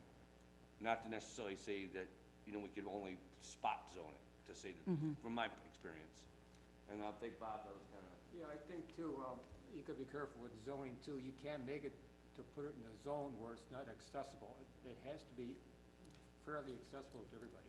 You can't put it like an M2 district. Yeah, where so there's only one spot in the one spot, town, or where it's all factors only, where it's not easily available. You can't do that. You can zone it the way you want, but it has to be accessible to everybody. I had a question for Rick and for Nick. The applicants that have come in so far requesting to set up dispensaries, do they have shops set up already that they wanted to move the next step? Or are they at the point where they're just beginning the process and they have to find a place to set up and they don't have a building yet? So I've actually had a proposal out of state, I think California representatives that come in with almost full developed parcels that they want to basically, start the process. They're ready, but like I said, at this time, we've advised them, until we come up with a conclusion with the town and a proposal how we want to move forward with it, we can't authorize any kind of movement on those types of businesses. they're looking at the smoke shop environment in C-retail. And there's a lot of smoke shops, you've seen the vapes, you've seen them, they're all over the place. And what's interesting, we keep talking about smoking in the traditional form, it's more likely being gummies and bears and cookies and vape juices, and it's gonna be dispersed. You're not even gonna tell they're actually smoking it. So let's not be naive in the sense of thinking everybody's just start smoking like the way you. Almost all the youth and everybody's actually doing it. None of them. They're just doing the pens. They're doing so almost you don't even. This sounds like bubble gum and strawberry, and it's almost around now that we just aren't aware of it, and that's why Right. it's gonna be difficult. I mean, you go into some of these shops and the counters, it almost looks like a snack shop, so I know exactly what you mean. So, Not that I've been in them. so we're talking just the dispensaries right now, but has there been any talk about growing facilities though? I mean, with all these big building warehouses that Benderson owns, somebody from California says, crap, I want, the Union Road project over there, big giant. I think the state's really gonna regulate the production of that. I don't think it's gonna be something that we'll have, there might be some guidelines that will be come down, but at this particular time, I don't think those mass producers are like in the same kind of context just yet. But I anticipate, like a solar farm, we'll adopt some laws about, even, we don't have ag districts, to say the least, so. That was one of the organizations that was mentioned that lobbied for the legalization for the farmers, because it's an industry. Tesla. Yeah, but I think what's interesting, Brian, and I got a question for you, because I've lost probably a half a dozen friends over the years from prescription drugs. Look at the drugstores we got out there. Does it stop it? I think not. There's so many places to get this stuff that it is unbelievable, and I think it's going to be a difficult situation. Number one, it is legal. How are you going to keep it out? If we opt out, there's nothing in Cheektowaga, it's going to get transported through. People, I think they can have, 3 plants inside, 3 plants outside by the law, is that correct? It's going to be available everywhere, and it's like I said, the part I've got a little bit of concern about, if you stuff it off, maybe in an industrial area, it's going to give more people to congregate that might lead to other drugs too. So, it's a toss-up in my mind at this point in time. We're trying to figure it out from what's coming in our office. We just know that it's coming and it's gonna happen fast. And we hope to actually put something on our books that we have the opportunity to license and regulate to whatever it is from that perspective. Well, and how much money have we spent over the years I've been around on the war on drugs? Billions, hundreds of billions.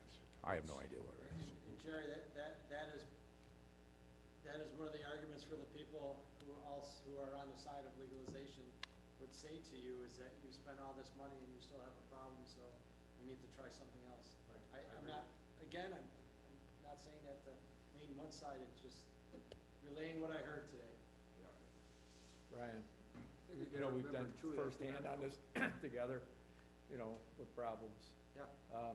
I'd like to see, take this money and put it back into just rehab, and to keep that being a problem. Let's put it all in there and fix it. I would think that we have a history of being able to find successful ways to use resources to help people struggling in our community. And once we know how much we're looking at, I'm sure we could work with our partners that we already have to come up with ways to strengthen the systems we have. If we have 3% extra revenues coming in from these, or 3%, whatever that is. You know, if it ends up being $20,000, it's one thing. You know, if it ends up being $150,000, you know, then you could be talking about adding a position somewhere that works for the town but is focused on helping. You know, that can we bring DARE back? You know, DARE was something, I was a DARE officer as a young person. There's a cost to bring that back. You know, it's manpower, it's police officer time that's not on the road, that if we have less cops and we're saving the money, you know, it's all, we can come up with a way to spend the money that'll be successful. Yeah, I'm sure. that's where the money should go. I mean, Yeah. I mean, the programs you guys have out there now, they're working. Yeah. I mean, we've seen it firsthand. I mean, some fall off the wagon, they climb back on, you know, I see it firsthand, and some we can't help. Yeah. But I think you guys done a great job. You know, fixing That's people. my biggest point that I wanted to get across is that, because that 3% is gonna be yours. You know, you guys, however you deem is the best use of the money for the town residents, that's yours, you know. I would just be on the side of lobbying for, if you do have an increase in revenue directly as a result of allowing dispensaries in our town, that we earmark some of those funds or any bit of it to help with the Keep it for the addictions. youth. I mean, we gotta start there. That's our country. Yeah. And you see what it's turned into already. We can't get employees. We lost the industrial arts, you know, it's just, And it's maybe been tough. maybe that's the reason that you don't opt out, because as philosophically as you are against it, the silver lining is if we don't opt out, then at least we're gonna get some of that money too, that we can do what we want with it. Not just what New York State thinks, because, you know, New York State is earmarking money towards keeping kids safe and all this stuff, but what does that look like? Is that a billboard on Union Road? We don't have any say over that. We'll have say over our our share of the revenues. Brian? Yep. I was just thinking that marijuana currently is so readily available. I mean, you make a phone call, you can meet somebody, pick it up, they'll come to your house, whatever.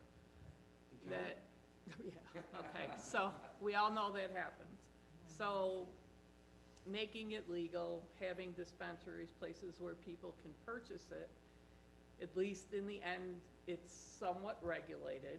I'm sure some people will go to a dispensary where others are still gonna keep buying it the way they're buying it now. Irregardless, I don't think you're ever gonna be able to stop it, whichever way we go. I think we probably are better off to open the dispensaries, get the 3%, and like you said, give it back to the community. Maybe not all of it, but I mean a percentage to the community for drug education. Yeah, and you know, when you talk about the dispensaries and the black market, I mean, keep in mind, if I am buying marijuana or cannabis from a dispensary, it's coming with a tax, probably, I think a high tax, right? I don't know what the exact number is. If I'm growing 6 plants in my home and selling it to my neighbors are gonna buy it cheaper from me. So, any argument that you bring up, we can give you, I can come up with this side and that side of it. It's just where you stand, how you feel on it. I mean, and this gets compared a lot to alcohol prohibition. And during the prohibition era, there were rum runners and, there were bootleggers and all this stuff. It took a lot of labor and time and resources to illegally distill and brew and all of that. Here, it's a lot easier to grow a cannabis plant than it is to make liquor, So that's part of why you still have the black market going. So whether we opt in or out, I mean, we're going to have a lot of this in the town, to Councilmember Hammer's point. Now, we talk about that 3%, return. If you decides to opt in, or even Sloan, that money has to be shared with them also. So if they opt in, we have to share either half or a portion of that money. So it's not, it may not necessarily be the full amount.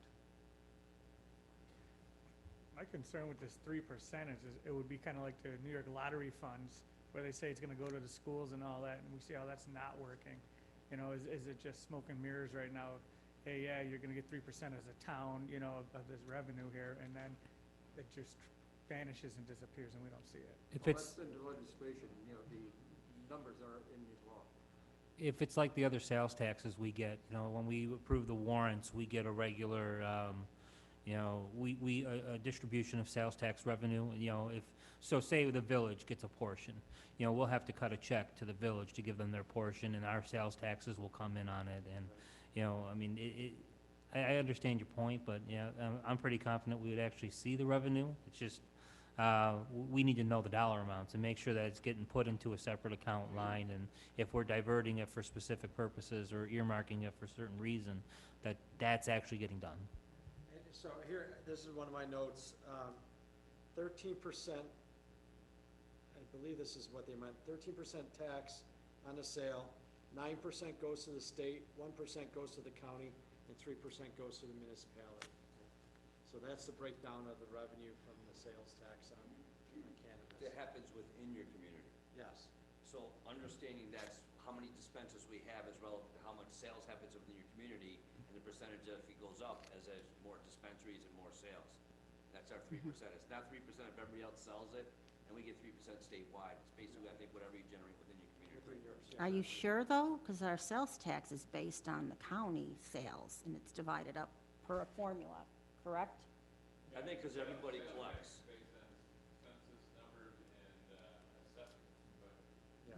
But the county gets it as collectively, the ones that opt out get nothing, so each community, each town gets their own individual, from my understanding. That's what we are kind of informed.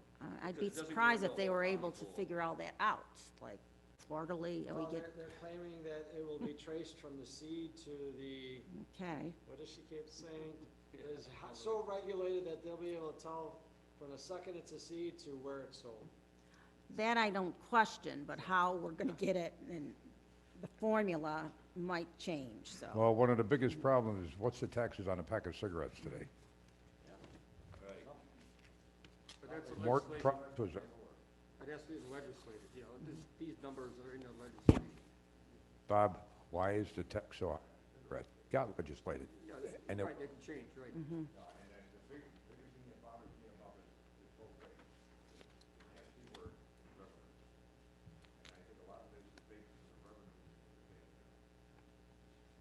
Another thing you gotta remember too, that say you opt in or whether you opt out, there's still gonna be a referendum.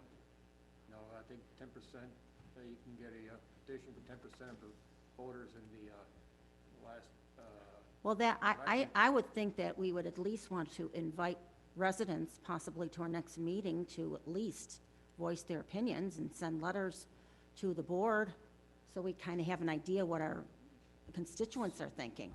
So can we, on that note, I don't know if it's too late, but can we do like a straw poll and have it on, the ballot's already out though, right, for November? So we did Yeah, something I think similar to so. that in Maryville in regards to veterans exemptions.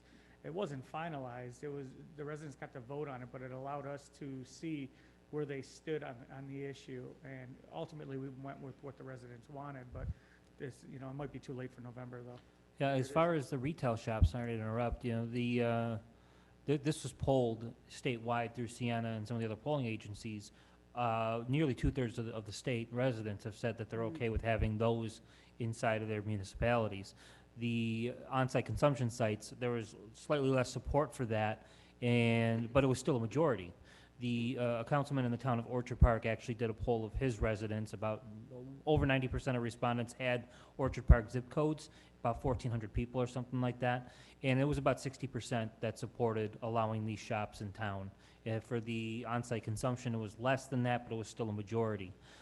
So I would think that our results would be pretty close to what we've seen statewide and what you saw in Orchard Park there, that if we brought that question to the voters, a majority would support it.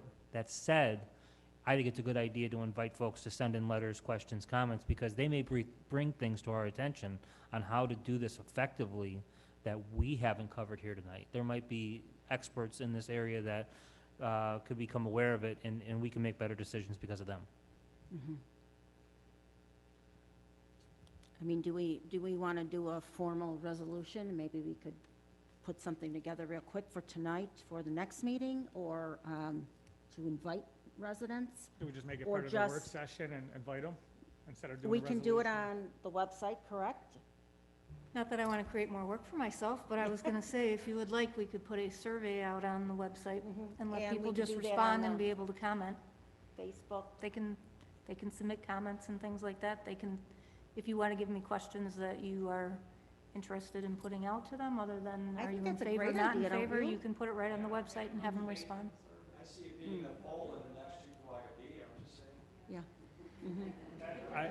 I put out a couple of Facebook polls, and we had 600 respondents, which was shocking to me, so, I mean. Well, it they kind do of would give respond. us an idea anyway of, no? And I think people you can go to your computer and you can do it, you can go to somebody else's computer, and people can get their voice heard more than one time. And I just don't think that polls like that are totally accurate.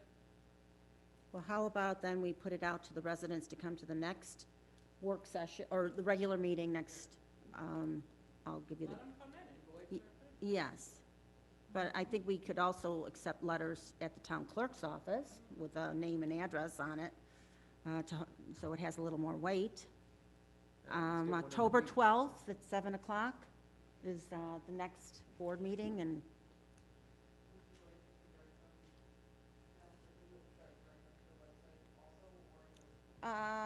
well, if you could put a notice out that we're looking for feedback. Well, it would be at the regular meeting, because the work session, we usually don't let the residents speak. We don't have, it's supposed to be the town board.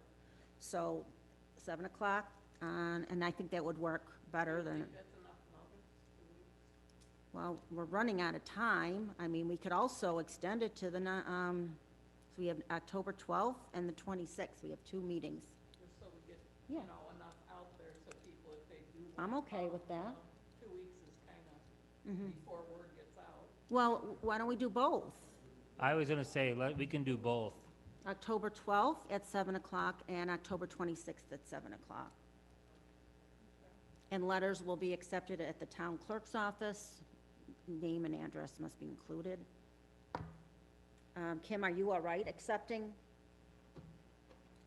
Madam Clerk, do you want to accept letters or not? You'd rather? Yeah. Yeah, you probably work with the clerk. I think it's good that we'll at least know them by the end of October, have a better idea.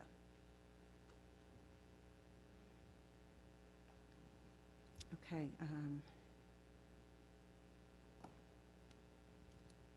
We got John now. yeah, we do, but I just found that email that Councilmember Adamczak was asking me about trying to push a laborer through. That was not the case. The department head was out of town, and actually, I have the email chain. Okay, well, This is what it said. if you want to bring it up, we'll bring it up, and then I'll tell you what I was told. So Well, all right, well, this was, And why wasn't Councilmember I Hammond don't and know. myself emailed on that. Why I won't don't you know. speak?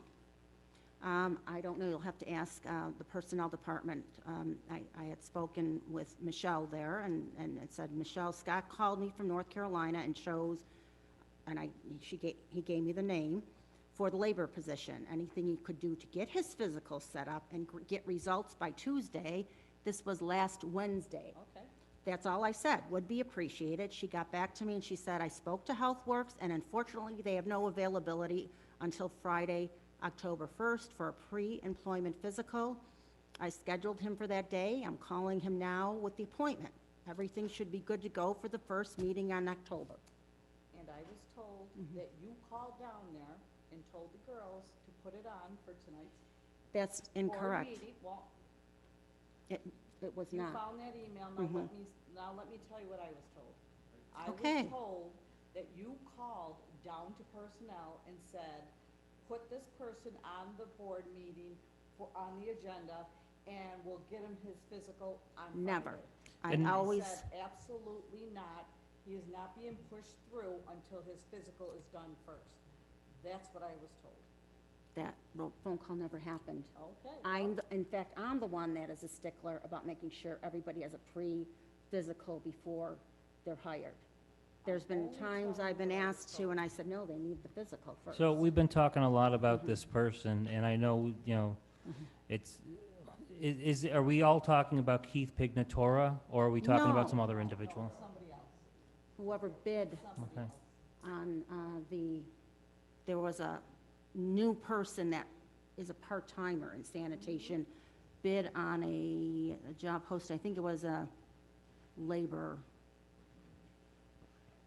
So what happened was, the person tonight was the labor that we have on here, to move him to an MEOB, and that created an opening for laborer. He was a laborer in sanitation, so that was posted, and it's an outside person that Scott had chosen to fill the new laborer opening. This person is going to take over for Kyle Tabalski. Well, then that's a different situation then, because this is taking over for Andrew Stonebrook, who's on the agenda tonight. Right, but he's taking over for somebody else. This person in question about tonight is the one that's replacing Kyle Tabalski. I don't know then. And while we're on personnel issues, we should get back to this issue of the cleaner. Because the job was posted on the 23rd, and there was a certain individual slated for that job. And we've gotten the previous legal opinions have been provided to members of the board relative to that individual and their ability to take on a job. So as far as that cleaner posting goes, is there an individual in mind for that job, or is it just being put up for bid? We have to go follow the process. It's a posting. Monday through Friday, I believe. 7 to 3 are your shifts? 3 Monday through Friday, correct. And that's supposed to be mixed between Alexander, the ice rink, sewer, and, records building. I'm sorry, you asked if the person was driving? Yes. Will this person be driving from site to site? On a day that they do split work, like it'd be half day of sewer, the way I figured it out would be half day of sewer, half day of records. They would have to transport, that day, but the other days would be a full day at Alex, full day at Ray.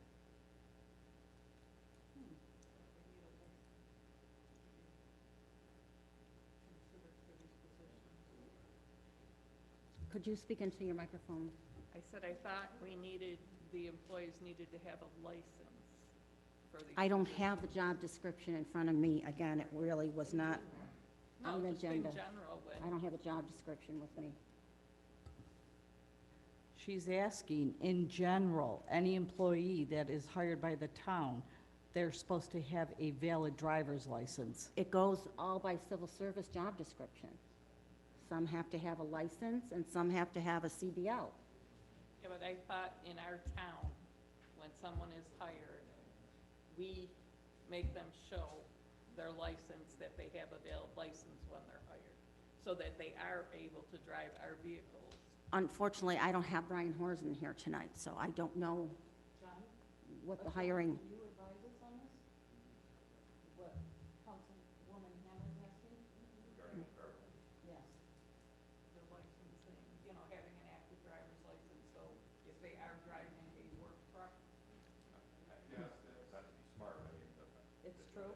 yes, you have to have a valid driver's license. They have to drive. So John's asking, yes, you have to have a valid Our driver's license. department asks yearly for updates on driver's license. Right. And I believe certain times the personnel run checks to make sure people's licenses are up and not suspended due to like insurance lapse or registration lapse and whatnot. I don't recall any incidents happening recently in our department. A few years ago, something had happened where Doug had asked an employee, oh, you need everyone's driver's license, because we heard a rumor.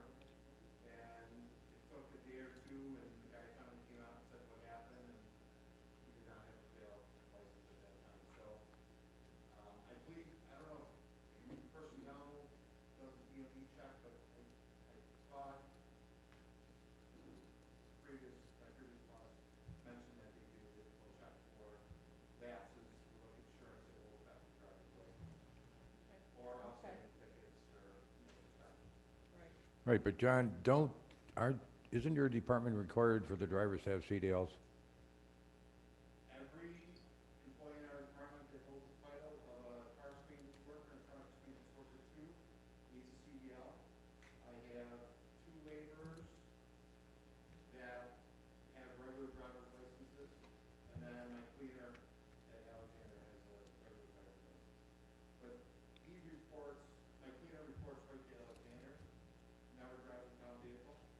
Our laborers do drive town vehicles, and equipment, so everyone in my department has a valid license.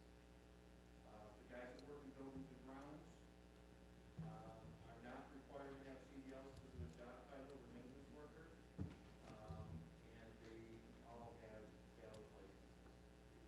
They have that driver's license, drive on the phone.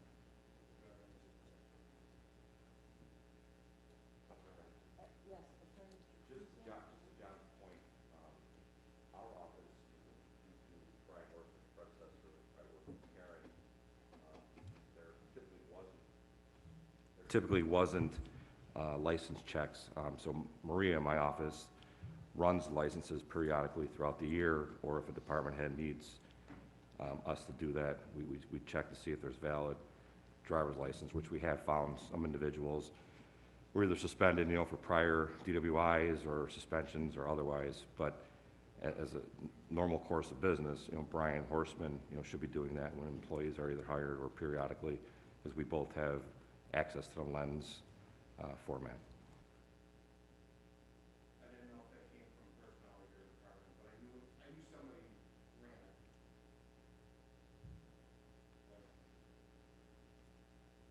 it. Marie, we keep a database of all new employees and all current employees, so we can run it whenever we're asked to do that.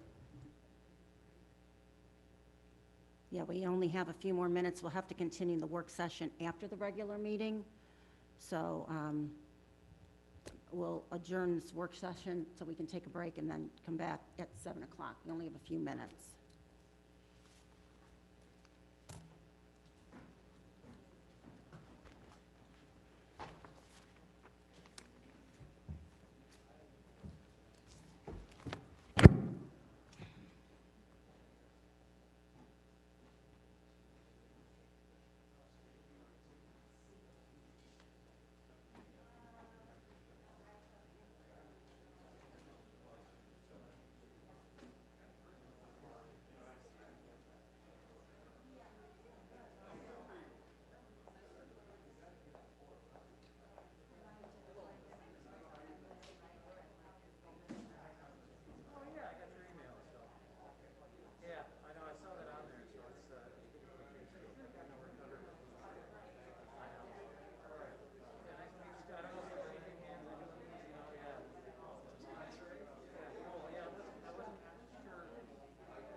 Madam Clerk, it's 7 o'clock.